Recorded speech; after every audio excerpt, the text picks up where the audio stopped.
নমস্কার। সত্যমঙ্গল চ্যানেলের সকল দর্শক এবং শ্রোতা বন্ধুদের জানাই আন্তরিক শ্রদ্ধা ও ভালোবাসা। আজ আমরা এই ভিডিওর মাধ্যমে একটি অপূর্ব বিষয়ের উপর আলোচনা করব। আলোচনাটি আমরা করব স্বামী লোকেশ্বরানন্দজি মহারাজের কথা থেকে। মহারাজ বলছেন, যেখানে দারিদ্র্য সেখানেই অপরাধ। এ কথা ভাবলে ভুল করা হবে। অর্থাৎ দারিদ্র্য এবং অপরাধ প্রবণতা সমার্থক নয়।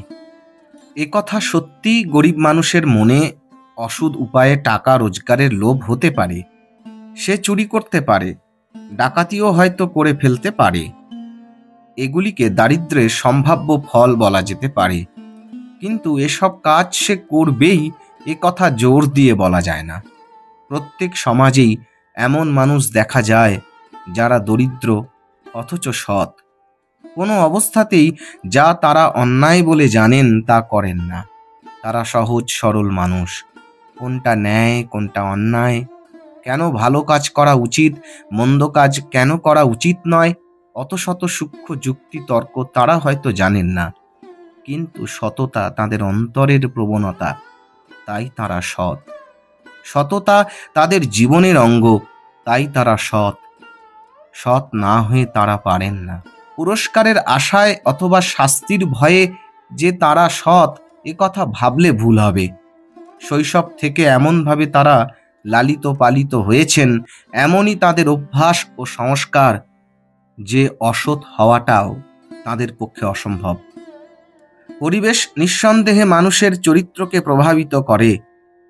তবে এও সত্য যে পরিবেশ যাই হোক না কেন, মানুষ যা হতে চায়, ইচ্ছে থাকলে তা সে নিশ্চয়ই হতে পারে।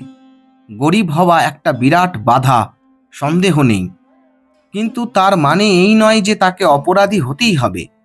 সে সহজেই প্রলোভনের শিকার হতে পারে। এ কথা যেমন সত্য, তেমনি এও সত্য যে শুধু ইচ্ছাশক্তির জোরেই সে সৎ থাকতে পারে। অনেকে মনে করেন গরিব মানুষের অসৎ হওয়া 16 আনা অধিকার আছে। কিন্তু তাদের এ মতবাদ শুধু ভুল নয়, বিপজ্জনকও বটে। এ ধরনের জীবন দর্শন দ্বারা চালিত হয়ে কোনো সমাজ টিকতে পারে না।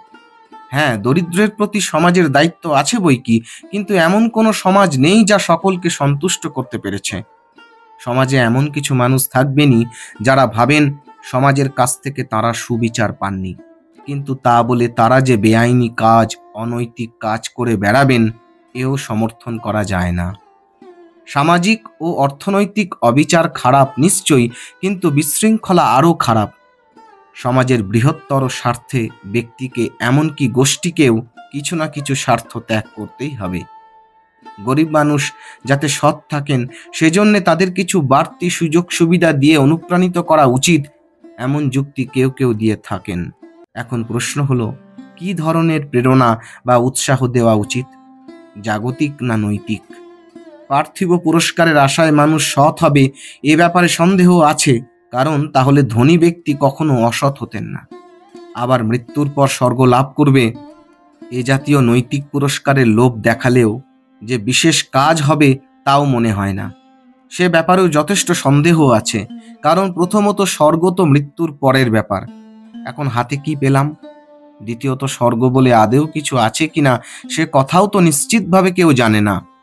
সে যাই হোক, আসল কথা হলো, যদি সুযোগ সুবিধার লোভ দেখিয়ে সততা রক্ষা করতে হয়, তবে সে সততা সততাই নয়। সৎ গুণ হিসাবে যে সততার কোনো মূল্যই নেই। প্রকৃত সততা বাইরের কোনো কিছুর অপেক্ষা করে না। তার বাহ্য কোনো অবলম্বনের প্রয়োজন নেই। সৎ ব্যক্তির কোনো মতলব থাকে না। তিনি সৎ কারণ সৎ না হলে নিজের কাছেই তিনি ছোট হয়ে যাবেন। যা ন্যায়সঙ্গত নয়, যা নৈতিক নয়, যা তার কাছে ঘোর দুঃস্বপ্ন। কিন্তু কিভাবে এই রকম সৎ চরিত্রের মানুষ হওয়া যায়? অনুশীলন, শিক্ষা ও আত্মনিয়ন্ত্রণের সাহায্যে।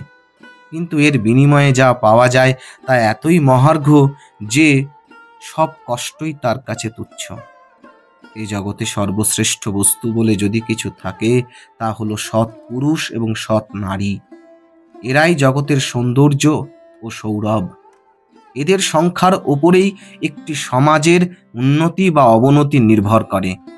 সকলে যাতে ন্যায় বিচার পায়, দুর্বল যাতে সুরক্ষিত থাকে, এসব দেখা সমাজের আবশ্যিক কর্তব্য। কিন্তু ওইখানি চেষ্টার ইতি দিলে চলবে না।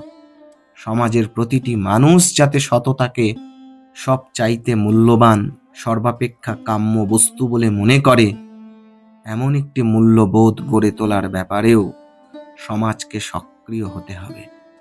এমনটাই একটি গুরুত্বপূর্ণ আলোচনা করেছেন স্বামী লোকেশ্বরানন্দজি মহারাজ। আজকের আলোচনা এইটুকুই। আশা করছি আজকের এই আলোচনা আপনাদের খুব ভালো লেগেছে।